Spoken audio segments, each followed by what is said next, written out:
السلام عليكم ورحمة الله وبركاته. بطل وبطلة سنة رابعة، تعال أقول لكم إزاي نكتب باراجراف عن حيواننا المفضل بكل سهولة، وفي آخر الفيديو هنشوف شكل الباراجراف هيبقى عامل إزاي.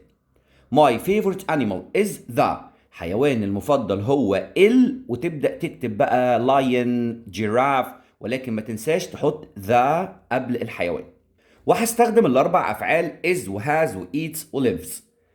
It is يعني إنه يكون، قول عليه بقى tall، قول عليه strong، قول عليه dangerous، قول عليه beautiful على حسب الحيوان اللي أنت بتتكلم عنه. It has يعني عنده إيه بقى؟ عنده مثلا flat feet، عنده sharp teeth، اوصفه. عنده long neck. It eats يعني إنه يأكل. بياكل إيه؟ قول بقى بياكل إيه على حسب الحيوان اللي أنت بتتكلم عنه. It lives in the بيعيش في طبعا بقى desert بقى forest أي حاجة. وتعالى نشوف دلوقتي شكله هيبقى عامل ازاي لو طبقناه مثلا على جيراف اللي هي الزرافة. هنا ده شكل الباراجراف بعد ما كتبناه بالطريقة اللي قلت لكم عليها. بص كده بقى، my favorite animal is the تعالى بنسيب كده مسافة في الأول وأقول له my favorite animal is the giraffe. حيواني المفضل هو الجيراف. طبعا انت ممكن تكتب عن أي حيوان تاني.